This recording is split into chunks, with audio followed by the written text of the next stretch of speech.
Hi folks, welcome back to the channel. Thank you very much for joining me once again. You are always most welcome. So today, an interesting brand new kit, the latest release from Airfix. It's their new 24 scale Spitfire Mk.VIII. Now they've just sort of sprung this out in the market. It wasn't really predicted in the start of the year. They sort of have a tradition of doing this, it seems now, but just arrived. I'm very grateful that they've actually supplied this directly for me to actually do the review on it, so I'm very pleased and very happy to do that for them. I'm not the only one though. I'm not going to be one of these YouTubers who claims I've got an exclusive even when everybody else has got one, but anyway, it's a small club, let's say, that I think have been given the opportunity to have a look at this. It should be out in the shops around about late August, and I'm speaking to you first week in August. So let's have a look at it. Now, most of us you've seen my, I'm sure many of you have seen my review of the Mk.IX Spitfire. Now the Mk.VIII and the Mk.IX have got a number of differences. Obviously this is kind of a prequel to the Mk.IX, if you like. So over the things like the Mk.VII, the main changes with this one was it has a non-pressurised cockpit. Obviously it's got the V-tail, the high tail. Interestingly though, it's got retracted undercarriage. It has a retractable, the tail wheel, I mean, retracts completely, which is not the case on a lot of Spitfires, as you'll probably remember. It's also got one or two other detail changes, like some of the instrumentation is different. It's got a couple of fuel tanks at the front leading edge of the wing, and the ailerons are slightly shorter, and I think we will notice that actually when we get into it. Because the Spitfires always have this thing where the aileron goes right up almost to the point where the edge of the panel is, and on some of the some of the prototypes of the Mk.VIII had the very extended sharp wings, which was really designed to give it more efficiency at high altitude, and it was quickly dropped because they realised that a lot of these interceptions, they thought there were going to be more interceptions of German bombing raids at altitude, which never really happened. Once you got to 1942 onwards, they didn't really materialise, so they dropped that and went back to the standard wingtips. And there were disadvantages anyway. The longer wingtips tend to make, is it Geoffrey Quill, was it? The test pilot, I think, for Supermarines. And by the way, this model of aircraft, many of you will know Spitfire history. Many of them were made at Castle Bromwich, but this one wasn't. This one was actually made at Supermarines in Southampton.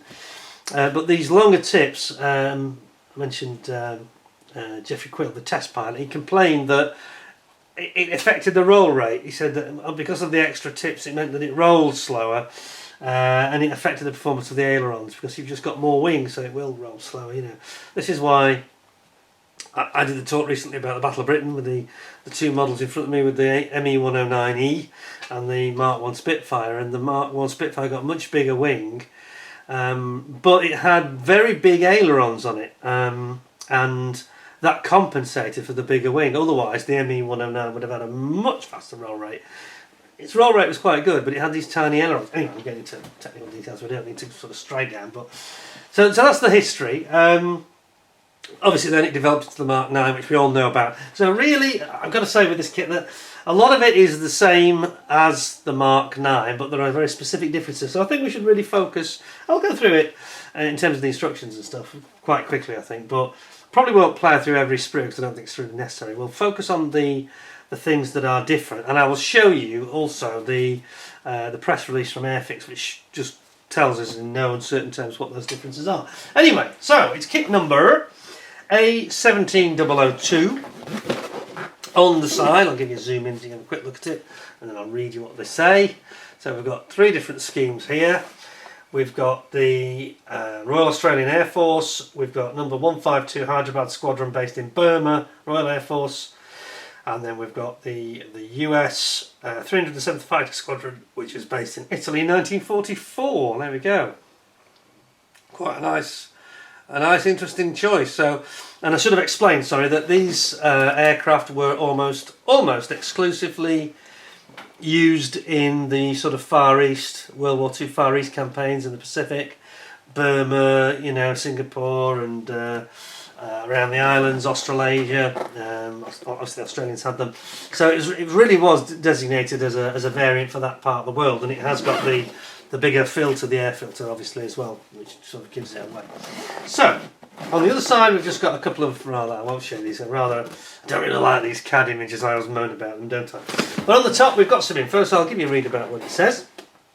Make sure am I zoomed all the way back there? I think I'm sitting a little bit high in my chair. By the way, I've been suffering not been too well the last couple of weeks. I've got a slight problem with my left foot. I haven't got a specific injury or accident or anything, but I seem to have this tendon problem and it's giving me a lot of trouble. Quite a lot of pain. I'm not able to sort of do any real exercise at the moment. I'm unable to wash my car, can't do the mowing, normal things. I haven't been to work either. And I've got this real intense pain on the top of my foot. I actually went to hospital and had them check it out. So they've told me to try and take it easy. So I'm okay for sitting here doing video reviews because I can just sit on my backside basically and not have to put it under any load. Anyway, enough of my medical problems. I think we've got some very hot weather as well here right now in the UK, and I think that's making it worse. I think that's probably a factor, but we'll see. I think it might hopefully get better when it gets a bit cooler. Right, so Mark 24 scale Supermarine Spitfire Mk.VIII. One of the most impressive features associated with the enduring legacy of the Spitfire is how its basic design was able to be adopted and upgraded so effectively throughout the Second World War, and how the final variants of this magnificent aircraft were far more capable than the ones which the RAF first had arrived at Duxford in the summer of 1938, number 1 squadron, wasn't it? Was it 5 squadron? I forget. Those are Mark 1 Spits, obviously. With the Spitfire undergoing almost constant development to enable it to stay at the forefront of fighter technology during World War II, this vital work was interrupted by the introduction of the Luftwaffe's fearsome new weapon, the Focke-Wulf FW-190, in the summer of 1941, an aircraft which was superior to the Spitfire Mk.VIII, which was in widespread service at the time. Yeah, lots of stories about them. Very nasty, shooting us Spitfires down right, left and centre. More engine power especially, you know. A new variant, therefore, the Mk.VIII, was at an advanced stage of development at this time. However, actual production was some way off, as manufacturing jigs had not been installed at the factories at the time. A stopgap solution was the introduction of the hybrid Mk.IX, an aircraft which fortunately proved to be something of a revelation and more than a match for the Focke-Wulf 190. The planned Spitfire Mk.VIII would continue into production and was essentially a fighter intentionally designed and engineered from the outset to be the next version of the fighter as a major production variant. Powered by the latest variant of the Merlin engine, the Mk.VIII featured a strengthened fuselage, retractable tailwheel, so better aerodynamics, lower drag, and the adoption of new broad chord rudder. Oh yes, it's deeper lengthwise chord, with the version optimised for high, medium and low altitude operations. This variant of the Spitfire served primarily with units based overseas, with the RAF in the Mediterranean, Middle East and Far East, and the RAAF in the Southwest Pacific. Many pilots flew several marks of this famous fighter, regarded the Mk.VIII as the best flying Spitfire of them all. I did read that actually, yes, when I was doing some research. Very interesting. Right, so now we've only got two. By the way, on the back of this, I'm going to show you this. Those of you that like enjoy a bit of detail, we've got this rather nice. If the camera can pick it up, I'm not entirely sure. We've got this rather nice embossed Airfix. I've gone too far. Hang on a second. I have gone too far. There we go. I've got it now. So we've got the embossed Airfix logo. Yeah. I've got to be honest with you because the lights are on me. I can't actually see. I'm pretty sure you've got that. It's here. Airfix logo. Isn't that nice? Very, very good. Not sure it makes the best TV though. Right, so as I say, I'm gonna zip through and skip over a lot of the parts that are sort of common. So you've got the flavour. I will just show you from Airfix's own press release, if I may. We have here. I'll zoom in. We have here the press release for the 24 scale Spit. Before I open the box, here we go. So, and we have here the primary things that are different about the kit. What's changed versus the Mark 9C? Well, there we go. So, new parts are upper and lower wings, short span ailerons, retractable tailwheel section, revised instrument panel, and there are three variants shown. And there's a very nice diagram here, which is actually very helpful for me. So you can see on the top wing you've got these new two added fuel tanks at the leading edge, inboard leading edge, just inboard of the cannons. The short span ailerons, which you particularly notice at the tip end, that they're shorter, and then underneath, it's actually top and bottom wings are different, he says. Slightly in the way of my computer there we go. So that's the bottom view, and again, really all you notice there, you've got slightly different positioning, see a little bit more, slightly different positioning for the lights, which are now inboard and right in the middle, and you've got a slightly more rearward navigation amber fuselage light as well. And then of course you've got the retractable wheel, which must have given it a little bit of an edge in terms of drag for sure.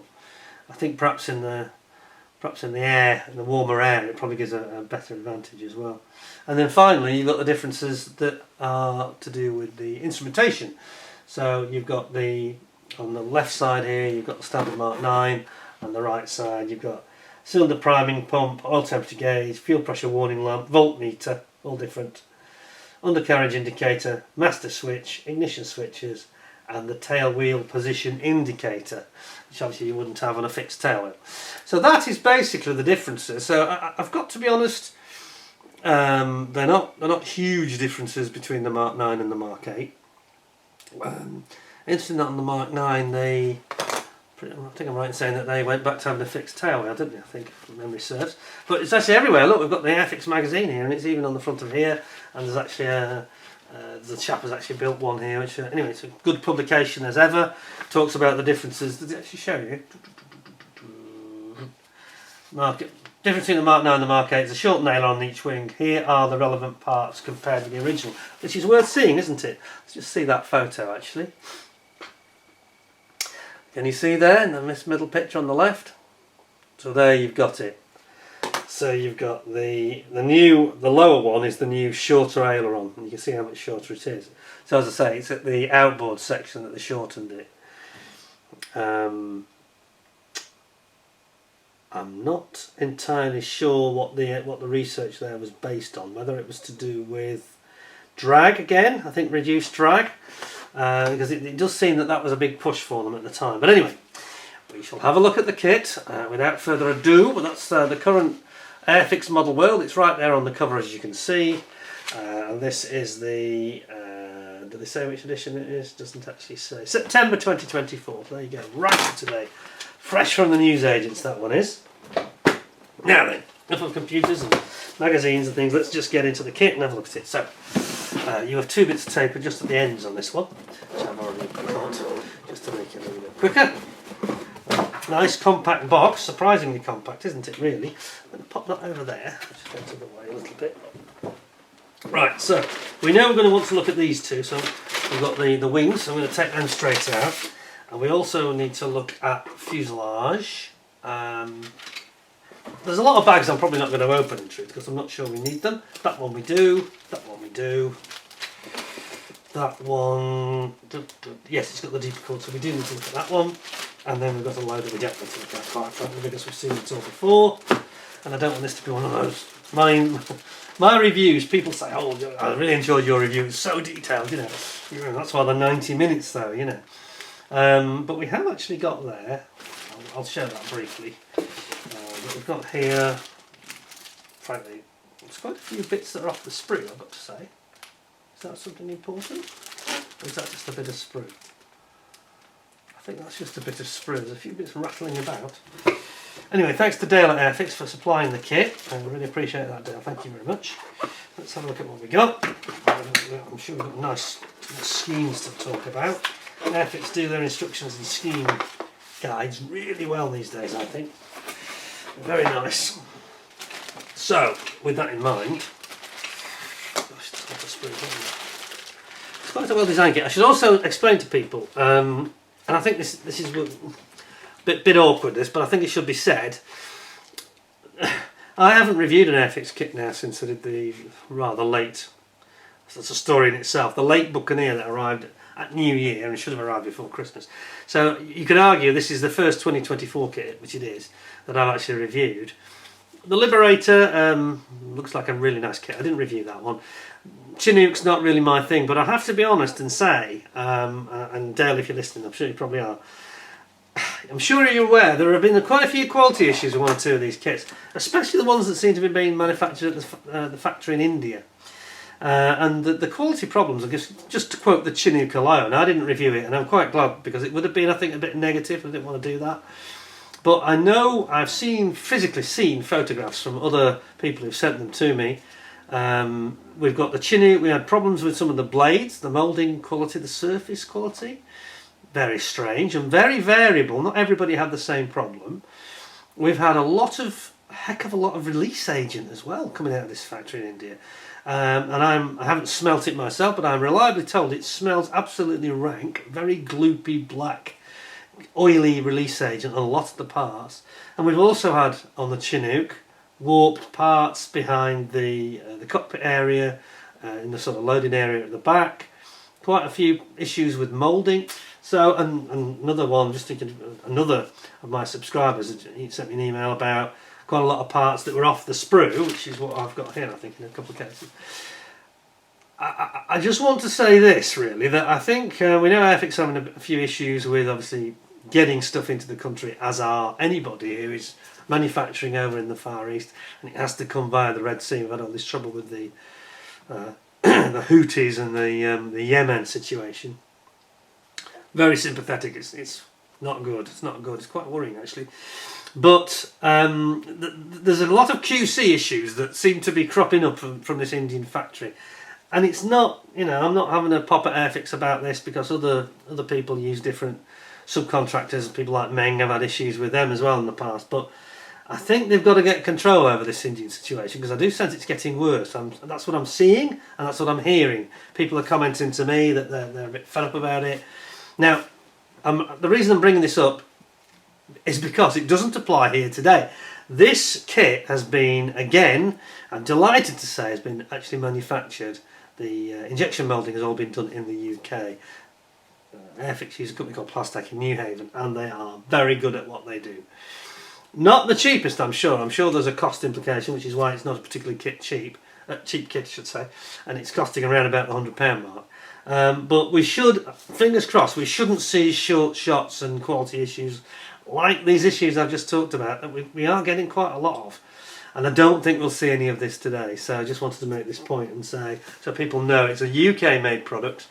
Another good reason to sort of embrace it and enjoy it. So, just want to get off my chest, because I think that, I'm sure that the guys at Airfix know about it, but I do think it needs to be said, because for me, from what I've been seeing and hearing, the quality is getting worse, and I think there's a control in the QC department that seems to be not being implemented. But anyway, let's have a look at these lovely colour call-out guides. So here we've got Supermarine Spitfire Mk.VIII. This is the American one, 307th Fighter Squadron, 31st Fighter Group, in Italy in 1944, and this is basically it says here, these aircraft were repainted in the field by the USAAF, and therefore many stencils may not have been visible. Oh, that's cool. Get rid of all the stencils. I'm in, yeah? But seriously, that's interesting. So obviously they spray painted them silver, basically. And that is the predominant colour here. On the reverse, we have actually got these are these are the stencils, in fact, shown on the back. I like the way they're doing this. I think it's really nice, actually. So keep doing that, please, Airfix. It's very good. Then the second one, this one we have got. Okay, we've got two schemes. So we've got the Royal Air Force version. This is the one based in Burma, the Hyderabad Squadron number 152, and it's got this sort of actually almost a Battle of Britain scheme, if we're honest. The colourings of it. Except it's got the sort of 1941 onwards medium sea grey underneath, a bit dark in the Battle of Britain. But the top camo is very much a Battle of Britain scheme, isn't it? But of course with the Middle East RAF small roundels, which are quite different. Very nice scheme though, very nice scheme though. I'm not sure I like those little roundels. They're actually strange, aren't they? They look a little bit more modern like you get on the Typhoons today, but anyway. So it's dark earth and dark green, so it really is a Battle of Britain scheme, isn't it? On the other side we've got the Royal Australian Air Force. And this is at Morotai, 1945. They've got huge roundels, and they've got more of a styled in the style of a 1941 British RAF scheme, if I'm honest, the pattern and the colours. So we've got ocean grey and dark green. Is ocean grey a little bit darker? I think it might be a little bit darker. It just looks to the eye a little bit RAF-like, doesn't it? Anyway, this is the Aussies, and this is the Grey Nurse Squadron. Squadron leader Bruce Watson, number 457, the Grey Nurse Squadron. Well, that's a really nice one. It's got a red nose. It really emphasises the tail. You've got a nice little, like an ace poker card on the tail. And you've got shark's mouth. Look at that. Everybody likes a shark's mouth, don't they? There we go. So shark mouth underneath, you've got the shark with its eyes on the side. A very handsome looking plane. Well, those are really nice. So I've got to say that I'm very impressed with that. Now we've actually got the decals, so I'll get those out. And these are absolutely stunning. And of course they're going to be, I suspect, our friend Jonathan Muck designed these, and I suspect that Cartograph have printed them. Although it doesn't actually say, does it? Doesn't actually say, but I think they're going to be Cartograph. They've just got that perfection about them. You can always tell. So here's the shark's mouth, which looks really impressive. I think it's hard to avoid that one, isn't it? Look at that, on a spit. Very angry spit. And there's your poker ace of clubs. Sorry, ace of spades. What am I saying? Ace of spades, I mean. And then you've got the RAF have this sort of lilac and blue rather than the normal red and blue.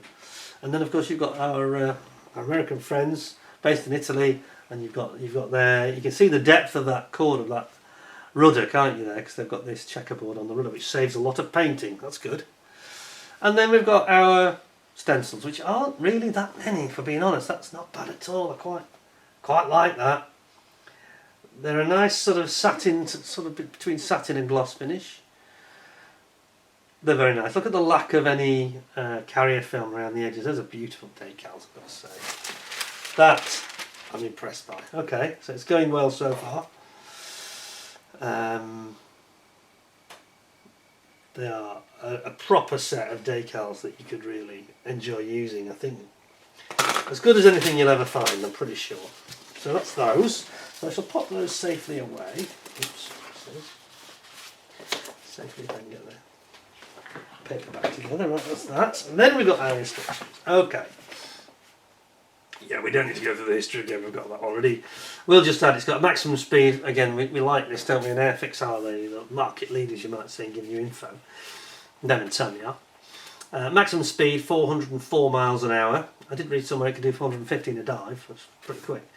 Range 660 miles, which is quite long, and it's been extended with these extra fuel tanks. 2 20mm Hispano cannons and 4 303 Browning machine guns, like the Mark 9, yeah? Right, zoom you in.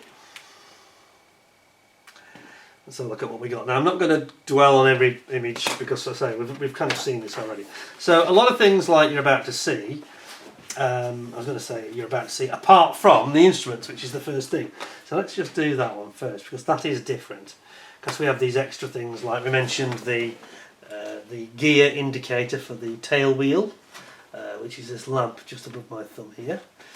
And then you've got all those other ones I mentioned, which are slightly different to what you see on the Mark 9. Quite a few decals in the cockpit. There's also I think we're going to see a jig which is used, which might be required for cutting a part out of the fuselage, but we'll see that in a second. Anyway, seat goes in, framework goes in. This is pretty much standard to the Mark 9. You've got your bulkheads going in there as well. This is the rear bulkhead that supports the frame of the seat. All goes together there. Then you're going to build up the lower fuselage and the lower parts of those bulkheads. Then you've got all your ancillaries going in, like your radio gear and some of the hydraulics. Then you've got your, as I mentioned, revised instrumentation panel. That's going to go in, and then your floor and your cockpit sides, and these are like an internal cockpit side, they're going to go in together there. And then you've got all the, I think that's actually the landing gear handle. Landing gear, crank handles, and the pedals are going in. Here you've got the back of the bulkhead on the back of the instruments. Dropping all this in, including the bulkhead that's got the seat on it, and then you've got your strengthening bulkhead frames further back. The frames are all in bulkheads, aren't they? Then you've got, if you remember, we have that plastic, rather nice actually, plastic seat belts, which is rather quite nicely designed and something Airfix we haven't really seen before, I don't think, before the Mark 9 I mean, and I was quite impressed by that last time, so I'm sure it'll be the same here. Then you've got your main control stick going in here. I was going to call it a yoke, but it's not really a yoke, it's a stick, isn't it, on this? And then you've got all your throttle positions, your gear positions, all the levers. You've got your oxygen cylinders there, and you've got all these various instruments and controls that go in the side panels. And then you bring in that side panel here. This is the internal side panel. And then, as I mentioned, we have got some parts that are going to be a little bit different. So there's a piece to be cut out here. Zoom in a bit more so you can see this, and they provide you with the jig. This is where the like navigation light is, because it's further back on this design, and they've obviously used the same tooling from the Mark 9, I guess. And you're going to insert this jig and then cut out to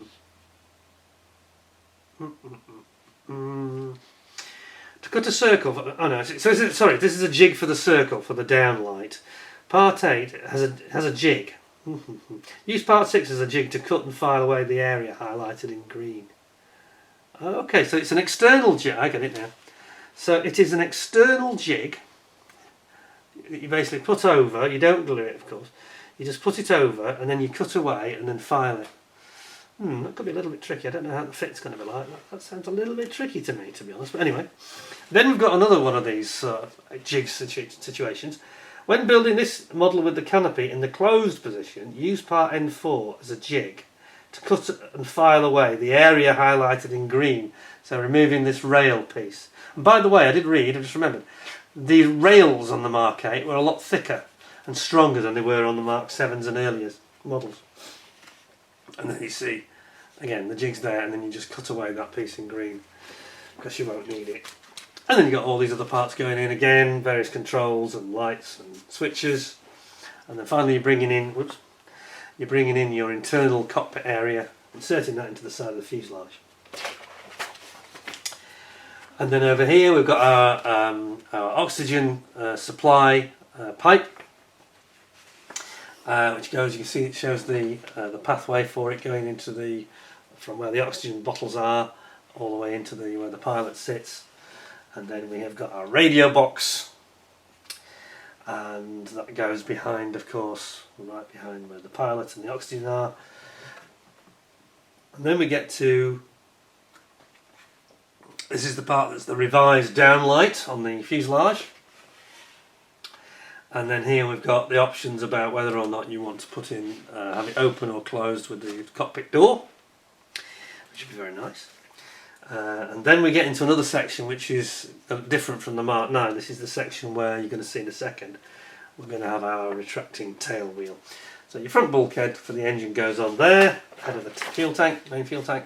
And then we've just got our usual, as seen previously, our horizontal stabilisers and elevators. Then we have a part that is different, which is the rudder, which is deeper, has this much deeper chord to it, because it's the pointed tail style. So that goes on there. And then we have got, it has a different gun camera position on the Mark 8 as well. Another thing that's quite different. So here we're going to remove the highlighted area in green. Yeah, I think that's the gun camera position. pretty certain that's preparing to make it different from the Mark 9. Then you've got your spars going here, front and rear spars. Then you've got your framework going in for the gear bay well. And you've got more spars coming in here, as we saw on the Mark 9, again building up the bay wells. And of course these are slightly different, these wings and the top and bottom are slightly different, as we talked about, as they are from what they are on the Mark 9. Then you've got the joy here, you've got to glue all these spars and your wells go in there. And then you've got the joy here of, some of you have seen my Mustang, you'll know what I'm talking about, painting your bullets. This will take many hours, so just make sure you're on your A game for that and try and get the bullets with their copper shell cases. You need to do that really nicely to make it pop. And then you've got all the wing spars, and you can see here there's actually quite a lot of them. So they're going to go all the way down the wing, and then you insert your ammo box with all the bullets in it, and you've got some of your cooling here from the where am I? Yes, there's this cooling from the radiator going up towards the engine, and then you've got the support spar there that goes above the ammo box, and then you're going to repeat this whole process on the right starboard wing. Same things going in, same cooling going in there. I mentioned about the gun camera, here it is, there's the gun camera lens going in there, and then it shows that, very nicely done by Airfix here, they've shown the position here of the angle at which you should put your 303 Browning. Is that the 303 or is that the Hispano? Sorry, it's the Hispano cannon, I beg your pardon, Hispano cannon. And then you've got the ammo drum for the Hispano there, and then you've got the 303 machine guns, Browning machine guns going in here. It looks really nice, doesn't it? And then you repeat all this process again on the opposite side. Hispano's going in, then your 303s, and then you've got your gun covers going on there. Then, okay. Then we've got, and don't forget, every time you see red, that means it's the previous step you've just worked on. So then you've got bringing in the actual fuselage, the main fuselage, down onto the wings, clicking it into the spars, showing it how it should look underneath, and then we look at the top wing, and we've got our top wing gun covers here and cannon cover. Bringing those in, complete with the lights, which are in a different position on this kit, on this version of the aircraft. They're sort of more, the bigger and the more central and the slightly more inboard. Then you're going to build up your radiators. This is very much like it was on the Mark 9. Radiators get built up with all the flaps, and then they are going to be ultimately attached, complete with some of the trunking going in onto the bottom of the wing there. Your wing tips, not the sharp ones. Are they provided in the kit? I'm not sure. I'll look actually. Did I say that? Wing tips? Yeah, there's two. No, there's only one type. Sorry, there's only one type of wingtip, so it doesn't have the big sharp ones, which would be on like the prototype version I mentioned. So those wingtips go on the end. Then you're going to get into building your Merlin engine. This is kind of the same as it is in the Mark 9, so I'm going to sort of very quickly just waft through this. So you build up your Merlin main engine block. Then you've got all your engine bearer supports that go in the front of the bulkhead and support the engine into the fuselage, and you've got your supercharger and all that business is coming in here, and then you've got this very big tropical filter, which I remember from the Tamiya kit. It really is quite chunky. And this is obviously used more so in the Far East and Middle East especially. Then you've got all your engine cowls, bodywork engine cowls, which are very nicely moulded from what I remember, and then they're all going to come in and go over the engine there. And then, strangely, the way they've done this in terms of the sequence of the construction of the build, then you start building up the rest of your engine. So then you put the cylinders in and your cylinder heads, and then your fuel system, and they then go ultimately onto the main engine block. Over here then you've got your things like the magnetos are going in, and the rear of the engine where you've got ultimately your supercharger, you've got the intercooler going in there, the supercharger, charge cooler I should say. There it is, and then it goes on the back, and all the gubbins. And you remember that I talked about this in relation to my Tamiya kit, the Mk.VIII kit, which was absolutely superb as a model. The only criticism of it was two criticisms. One was the exhaust stubs. More on that later, because I think we're going to talk about it again here. And the other thing was just the lack of the trunk. Some of the trunking wasn't included in the kit, so I had to scratch build the trunking and some of the pipe work and some of the ignition wires and things like that. Airfix, we're at a bigger scale now, of course, because that was 132. Airfix have got this covered, so we don't have to worry about any of that, as you will now see as I zoom you in. We've got that very much in detail, very, very, very evident. So quite a lot of careful work needs to be done here, quite a lot of careful painting. And you can see all those, like the ignition wires going in there, the fuel injection going into the cylinders. Oh, sorry, I say fuel injection. Actually, it's not fuel injected. Actually, this is interesting. And just to make a quick point about this aircraft, we talked in my Battle of Britain video, because that was a slip of the tongue. I said fuel injection.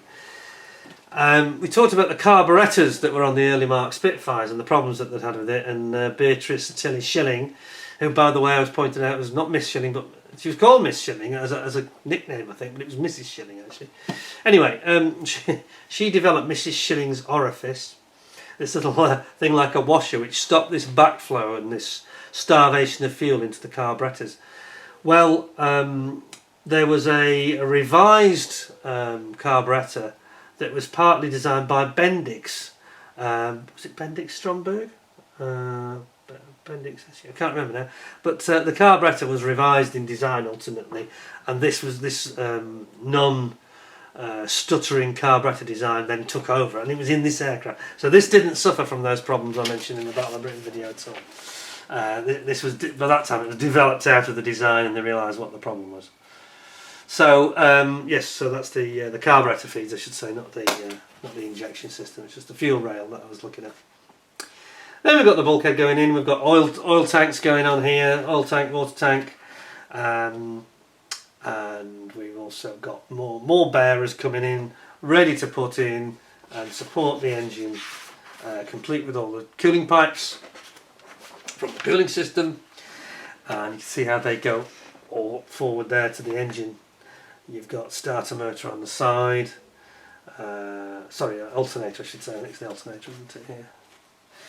And then we have got the oil tank here, which is actually for the supercharger, I think, complete with the vacuum pump. And then we have got all this coming in together, because you actually bring the engine in there, and then you add these ancillaries later. So you've now got the model upside down, bringing in your main oil tank, which is huge underneath, absolutely massive, because it needs to be. What's that going to have in it? About, I don't know, about 150, 130 gallons, something like that.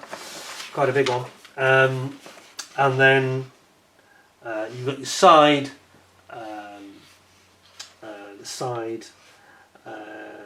plates which are going to mount the cowlings, so the support framing, I should say, for both sides. And you've got this little fillet that comes in here as well for the front of the wing.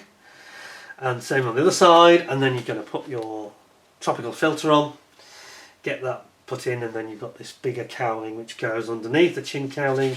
Side cowlings go on there, top cowling comes on, and then we put our exhaust on. Now I mentioned exhaust, I'm going to keep an open mind. I'll not mention what I was going to say until I get to the plastic. We'll have a look at them, but I suspect that they haven't changed that much, the moulding. We'll see.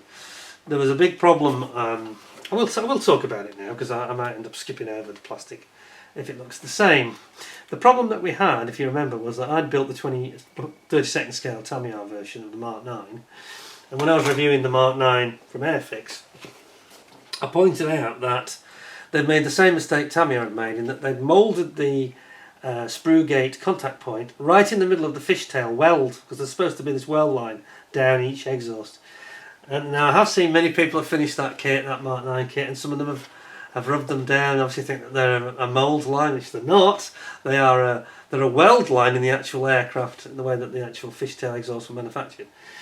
Now, I have to say that having looked at the magazine I just mentioned, doesn't fill me with confidence. When I'll show you actually, so you know what I'm talking about.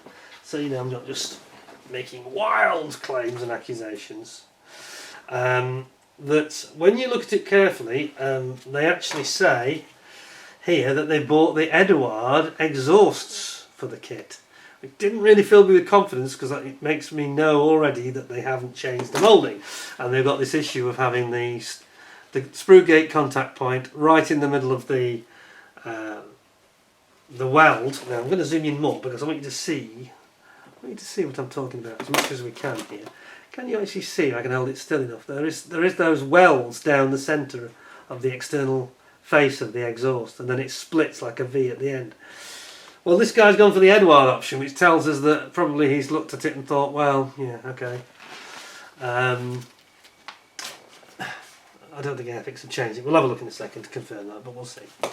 I have to say that I also got aftermarkets for my 32nd scale one, but I couldn't use them because although they had beautiful weld lines, they didn't locate very well, and I tried to fit them and they wouldn't. They were horrible. So I ended up going back to the kit ones on the Tamiya and having to cut away, sand, and then rescribe in all the weld lines, which I did not enjoy doing at all.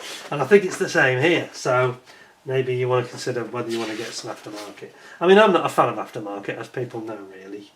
I don't buy it for the sake of it, and I don't believe it's got to have it, you know.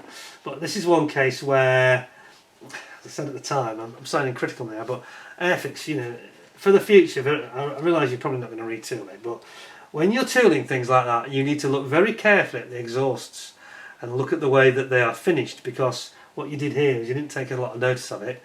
It's there, they've actually, you know, it's been 3D scanned correctly, but then they've got to erect it by putting the sprue gate contact point right in the middle. So, there we go, rant over.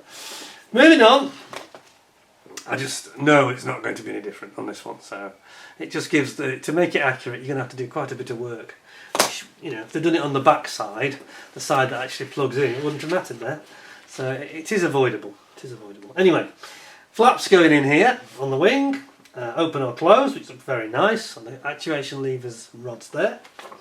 Then we've got these short span ailerons, which are classic, of course, on this particular model. Why does it show that in red? Yeah, okay.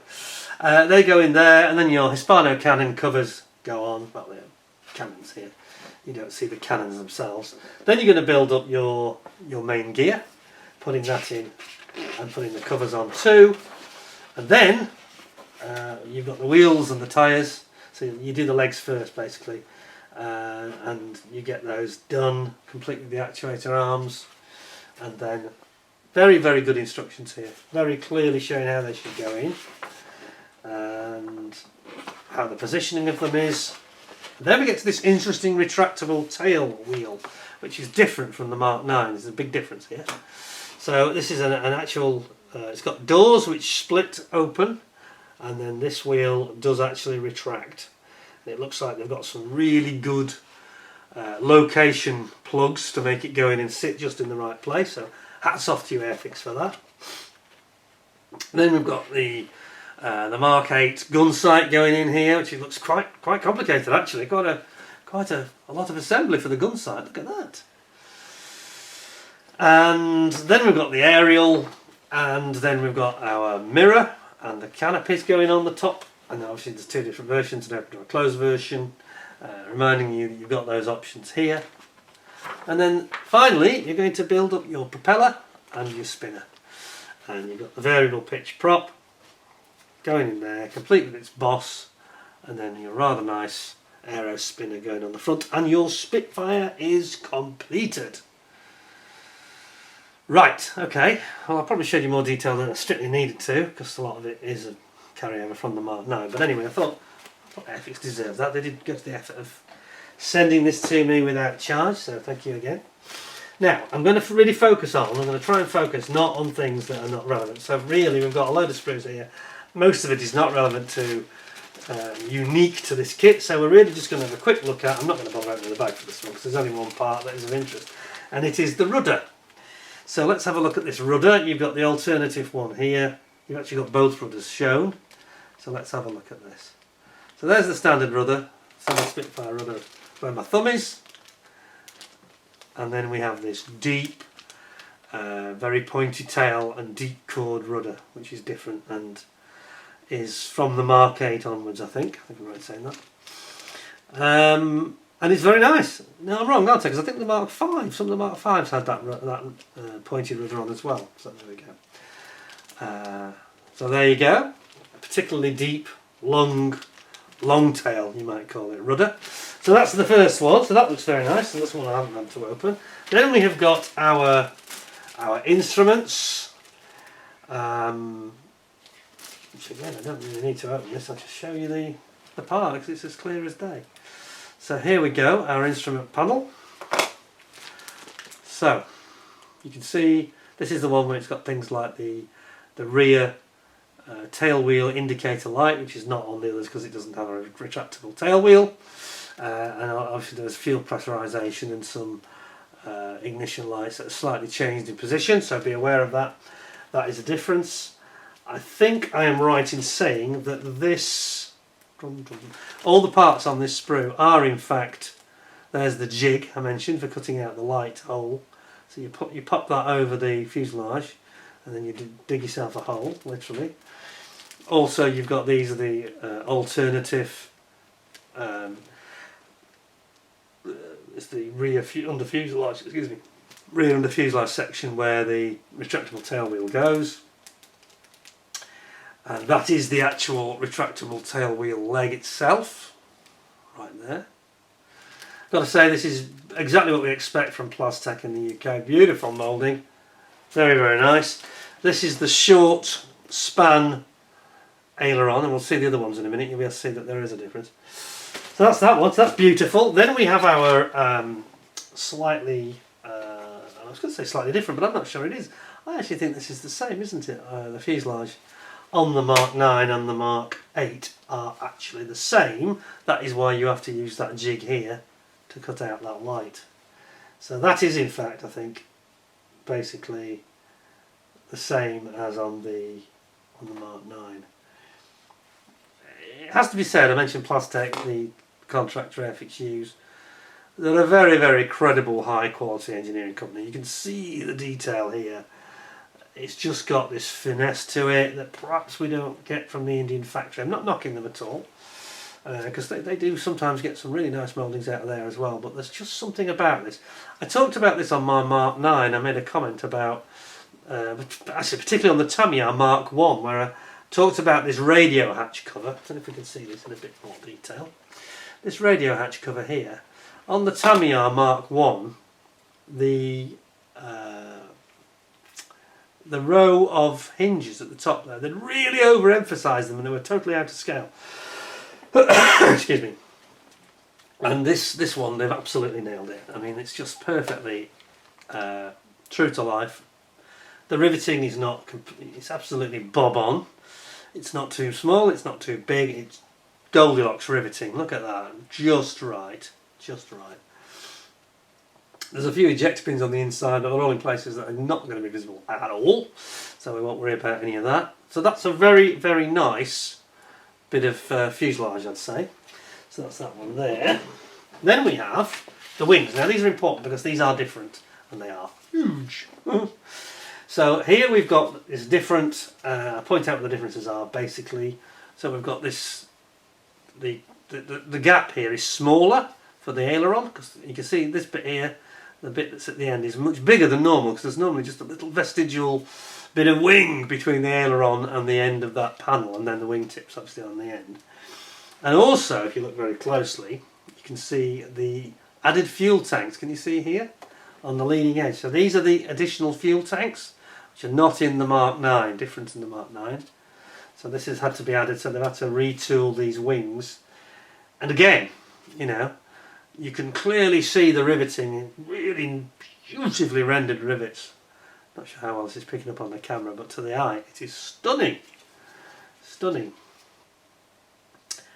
and we've got no flash, some on the sprue, but that's irrelevant. No flash on the parts. Oh, I say that, and then I actually spot some. Oh, there is a little bit of flash just at the bottom base of the cannon. Can you see that? Just here. A tiny bit of flash has just crept in there, actually. So I don't know whether that's because, well, it's a new tooling, so I'm not sure why that would be. But it's not a problem. I mean, we're talking about something that's gone in literally 1 second, swiping it with a sanding stick and it's gone job, you know. So on the other side, show you the internal side of the you see the shape here of the wheel wells to the landing gear, and there's some fine detail there. Look at that moulding there. Isn't that nice? On the top of the actual bay well, beautiful. That's obviously where where our flaps go. That's stunning. Very, very nice. So that's the first one. So far so good. I'm not seeing anything.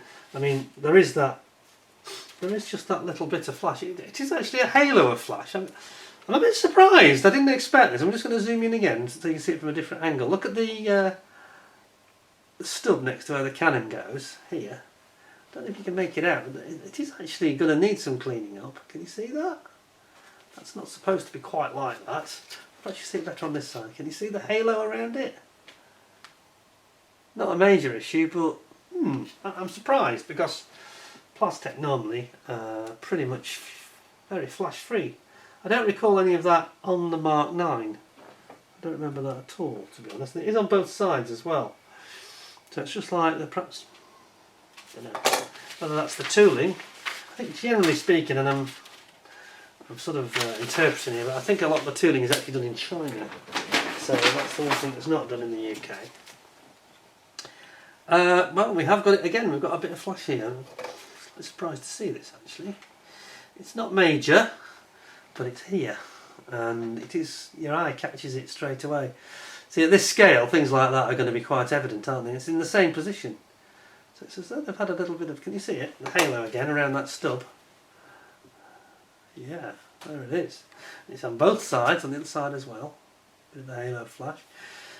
Nothing to get too worked up about, don't get me wrong, but yeah, I think Plastech might need to just have a look at that. Have a look at the tooling. It does smack to me of a tooling issue. It may not be Plastech's fault at all. They don't make the tool, I don't think, but there we go. So now we've got this very big and very central and slightly more inboard sort of landing lights that they have underneath the wing. They're very obvious, aren't they? Look at the size of those, aren't they? Huge. It's as big as my finger. So you've got that, and then you've also got these. I mentioned the camera gun positions, which is different. I think the camera gun is on the starboard side on this plane, if I remember correctly. And obviously you've got this. Again, you've got these additional fuel tanks, which are here, and you can actually see there's actually an access port, 2 access ports for those tanks. If you look very carefully, see them? Yeah, there they are. And again, the riveting and the panel lines are just stunning. Yeah, I'm very impressed with the finesse and the detailing on this kit. It's just excellent, really. It's up there with Tammy. I was just saying about that flash. I just don't understand that really. Anyway, the rest of it seems to be pretty flash free. You've got the rear here of the wing section where it joins the fuselage. Obviously that's where where my fingers are, is where the radiators go. And you've got your gun ports and your gun access hatches here. Very nice indeed. They are very, very nice. Stunning details. Really, really nice. That's sink mark. I think we've got a bit of a sink mark. Oh dear. We've got a slight sink mark. We've actually got it on both sides. Let me just show you this, see if it'll come out on the camera. Let's just see if this will show. I think it will. Just here, where my finger now is, there. You see it, it's a bit of a sink mark in the actual moulding. And on the other side, it's there but not as extreme. Yeah, it's not nearly as bad. It's just here, it's right beyond the tip of my finger. If I can get the light right, you might see it. Yeah, there's a sink mark in the mould. that is a little bit disappointing, and it's definitely, you can kind of feel it as well. Why? I wonder why that's occurred. Whether that's something to do with the way it's been pulled out of the mould. It's definitely not the same on the other side. The other side is, I'd be very picky to point out the other side, but it is visible. Anyway.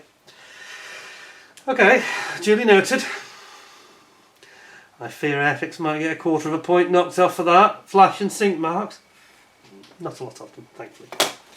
I won't get too upset about it, but I think the chances of getting a 10 now have just gone out the window. Right, now, yeah, we've got a very beautiful top cowl. This is just the same as on the Mark 9. I wasn't going to dwell on them really, but I'll have a quick look at it as it's out anyway. Beautifully moulded though. A very nice piece of injection moulding if ever I saw it, this one. Sprue M. So, nothing not to like there, apart from all the ejector pin marks that are underneath. But you're not going to see that. Nobody's going to worry about that, it's fine. That's very nice. Then we have got our clear parts. And again, the same as we've got really. The only differences on this are the instrument panel, which is trying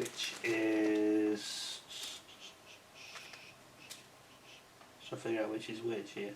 Yeah, it is the same one. So there are, see, there's quite a lot of loose parts here. What's going on? It's just sprue, loose bits of sprue. Can you see them? Making a good old rattle though, isn't it? Yeah, you've got this difference in that you've got the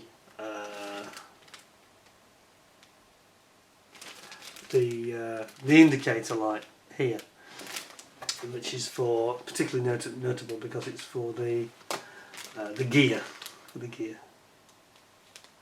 That is the gear down tail wheel indicator light, which you wouldn't have normally. And then the only other thing that's obviously different is these very large underwing landing lights, which are proper big. Okay, that's that. And then there's nothing on that sprue at all, apart from you can see the difference in the revised.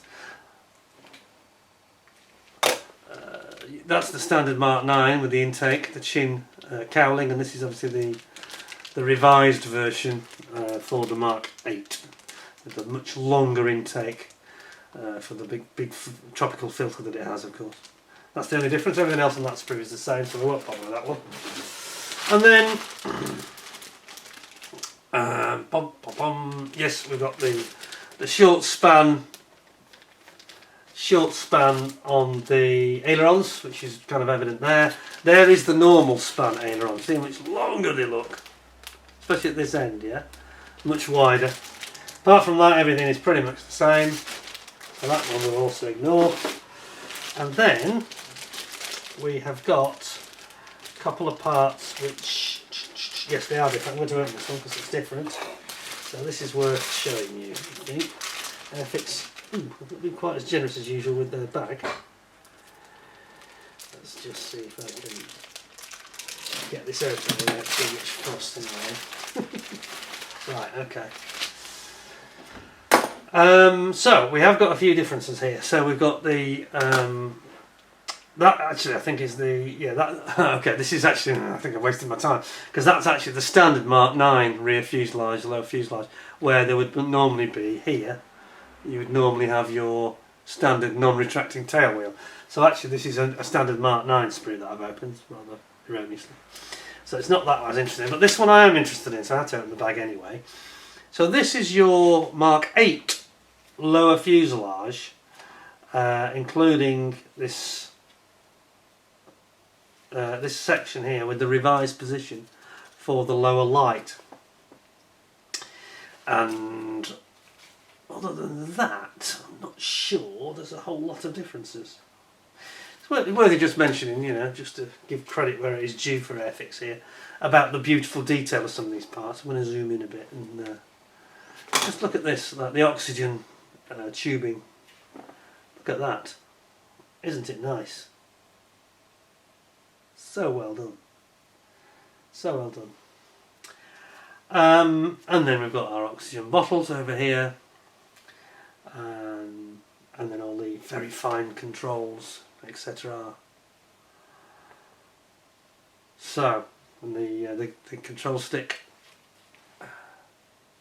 complete with the cannon and gun button, the business end, you might say.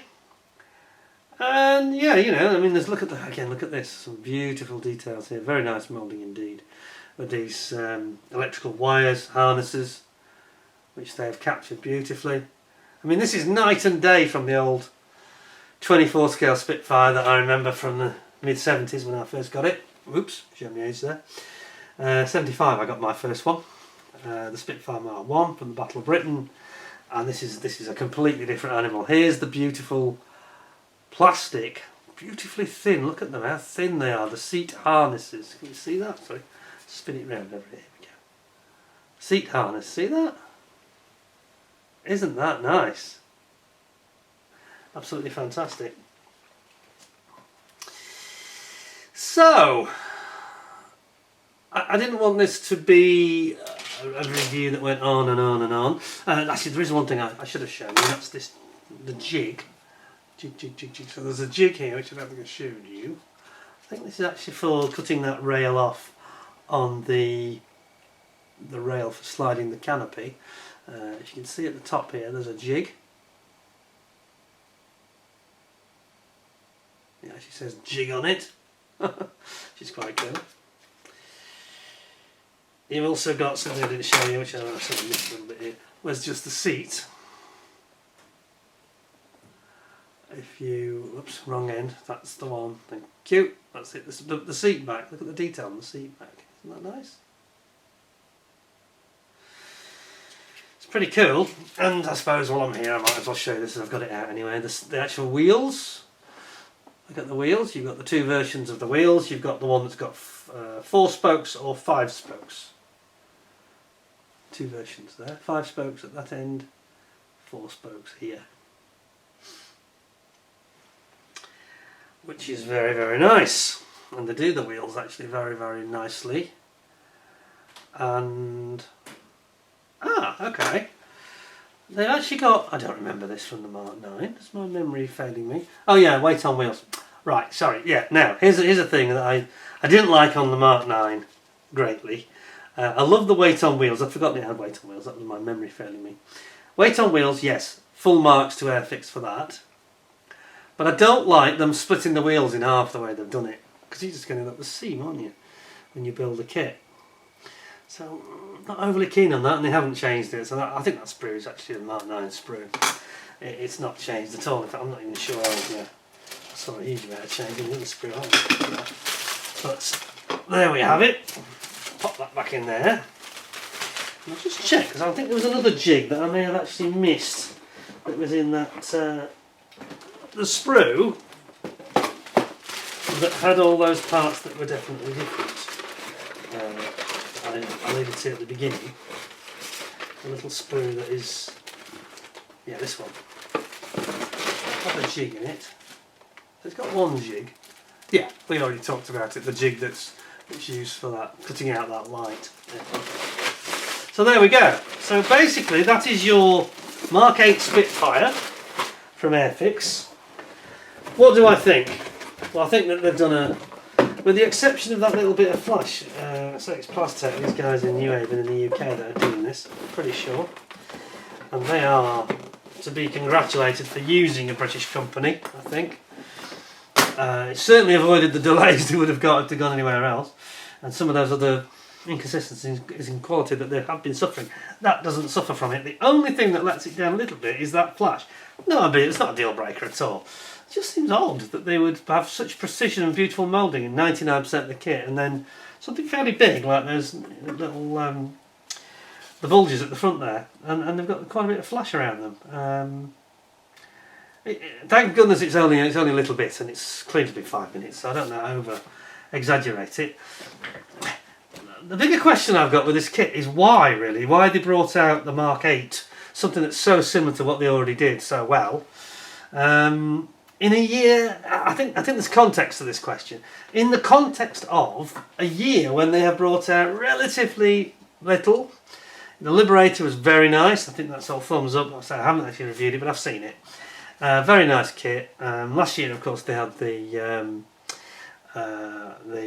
big Sea King helicopter, and they had the Chinook this year. Chinook, nice kit, but suffers from some quality issues. It does seem quite a lot of them, probably too many. This doesn't suffer. I mean, there's a tiny quality issue there, but it's tiny. It's tiny. You know. I mean, the clear parts and things were quite nice. Actually, I just thought before I finish, I actually did remember there was a slight issue on the clear part, I think, on the Mark 9, and I didn't pay much attention to them, if I'm honest. It sort of short-changed you a bit there, so if I can get back in. I think with my gloves I'd have extra grip, wouldn't you? It's quite a tight fit. Just find those clear parts again. Just have a little look. I think it's probably best if I actually have our wings as it was originally on the top, not the way I just put it back as it was. So that can go there. Clear parts. Let me have a quick look. I know I didn't take them out of the bag. Let's take them out of the bag. I think you deserve it. I'm not trying to be lazy or anything, it's just I don't open bags for the sake of it if it's something we've already seen, but there's clearly some subtle differences here and I think it might be worth it. I think it would justify opening this bag. One last bag to have a look at. Let's have a look at these clear parts before I sum it up with a verdict.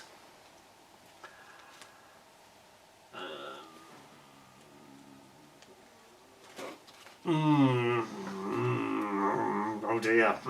I'm sorry, I wish I hadn't now. This is going to impact on my verdict, I think. It's distortion.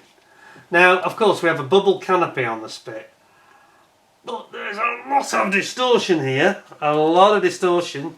I wish I hadn't done this now. I should have just left it and said everything's fine, thank you.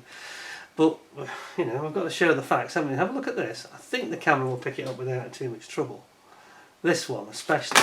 They've both got a fair amount of distortion. But this one has got, can you see it there? That's a lot of distortion. More than I would have expected, if I'm honest. It seems to be distorted in several different planes at the same time. Can you see? I mean, that's not as good as an ICM. They've issued some kits recently that have had incredibly clear, undistorted parts, also with sort of bubbles and glasshouse canopies. Can you see what I'm talking about? I'm going to turn it the other way around, see if that helps. Yeah, I think you see it even worse now. A bit closer. There's a great deal of distortion there. In different planes, different angles, different surfaces. There is a lot more than I would expect. If I'm honest, I don't think I was all that excited about the Mark 9s, but I thought they were better from memory. I don't think there was quite as much as we're seeing here. And again, here, I know people complain about scuffs on there. There's no scuffs. We have got a mould seam down the middle, which I hadn't seen. Can we see that? I don't know if this is going to pick up now, actually. Let's see if I can get this. There's a seam line. It's very, very faint. To be honest, it's so faint, I think you might get away with just ignoring it. Now, oddly, this one doesn't seem to have the mould line, seam line, but this one does. So I'll just move that out of the way because it's definitely getting in the way. So the one that's next to my thumb, this one, it's got distortion, but there's no seam line down the centre. This one, which has got much worse distortion, also has a seam line. So I think which is which? Is that the closed and that the open? Now I've got to be honest with you. This is actually, I don't think the camera's picking it up because my eye. There's actually like ripples of distortion. Can I get this? I can get that. If I put this over here, you might be able to see what I'm seeing. And I put it in front of the red then. It really did seem to be.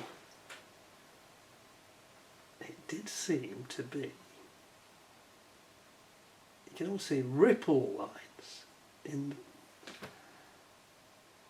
No, it's not good. It's not good. Get the red behind it. With the red, I think it comes out even more obvious.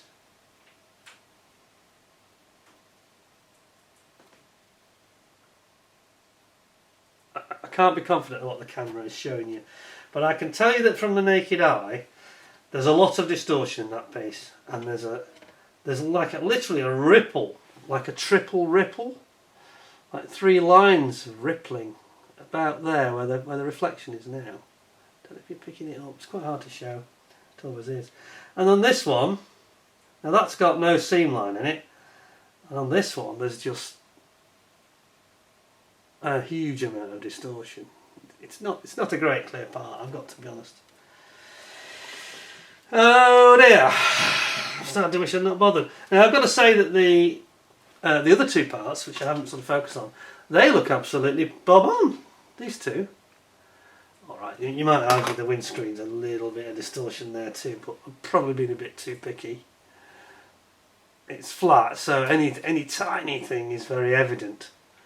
But it's not screaming at you, and that's nice. That rear window's nice. Although there is this... No, it's not that nice. This is something to do with the moulding, I think. Can you see... There's anything at the moment. Can you see there the distortion that's going on that side in particular? The other side seems quite good. It's inconsistent, isn't it? I'm not trying to make a big thing out of this, but I've got to be honest. That is the weakest sprue in the kit, for sure. Sorry, it is. And I wonder why. Because I don't remember it being as bad as that. I seem to remember complaining a bit about the seam lines on the original Mark 9. I'll have to go back and watch my video now. Well, I'll put a link to it so you can watch it as well. But I don't remember the distortion being quite as... It's quite bad. It's quite outrageous. You've got these... It's something to do... I don't think it's the mould. I think this is something to do with the way it's been pulled out of the mould. Maybe it's a dwell thing or something to do with the mix of the plastic. Because if it was the mould, it'd probably be more consistent, wouldn't it? It's almost like a dwell time or temperature issue or something like that. I don't know. I'm a bit disappointed with those parts. I wish I hadn't looked. A lot of you be shouting at the camera saying this is why you should have owned all the bags. But we don't need to see the rest of it because we have seen it all before. Whereas these, this has got different parts in it.